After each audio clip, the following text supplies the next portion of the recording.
কথায় বলে তারকাদের প্রেমের খবর নাকি কখনো চাপা থাকে না, তবে এ কথা কতটা সত্যি তা বলা মুশকিল। এই যেমন টলিপাড়ায় কান পাতলেই শোনা যায় জি বাংলার হিট সিরিয়াল জগদ্ধাত্রী নায়ক নায়িকা নাকি প্রেম করছেন।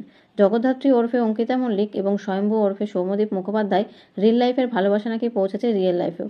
এ কথা অবশ্য একেবারেই মানতে নারাজ দুজনে। তবে সম্প্রতি অবশ্য অভিনেত্রীর একটি পোস্ট ফের উস্কে দিল তার এই প্রেমের জল্পনাকে। তার ছবিতে যে দুটো জিনিস নজর কাড়লো তা হলো অঙ্কিতার হাতে থাকা দুটি প্লাকার্ড, একটিতে লেখা আকাশে বাতাসে ভালোবাসা আপনি কিসের খোঁজ করছেন, এবং অপরটিতে লেখা তুমি কি কিছু মনে করবে যদি আমি তোমাকে চুমু খাই।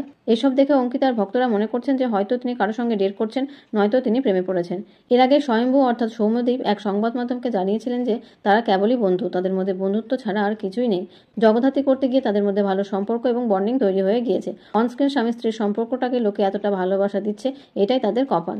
অন্যদিকে অঙ্কিতা বলেছিলেন যে রিল এবং রিয়েল লাইফ দুটোই আলাদা। তারা একসঙ্গে রিলস বানায়, ট্রেন্ডিং গানে নাচ করে, কিন্তু এর বাইরে আর অন্য কিছুই নেই। এর আগে ঘরে ঘরে জি বাংলাতে জগদ্ধাত্রী নায়িকা জানিয়েছিলেন যে সিরিয়াল দেখেও বাস্তবে নাকি তাকে অনেকেই ভয় পান, অনেকেই আজকাল এগিয়ে এসে কথা বলতে চান না। নিজেকে তিনি সিঙ্গেল বলেই দাবি করে থাকেন এবং তিনি স্পষ্ট করে বলেন যে এখন তার ফোকাস শুধুমাত্র পুরোপুরি কাজেই রয়েছে।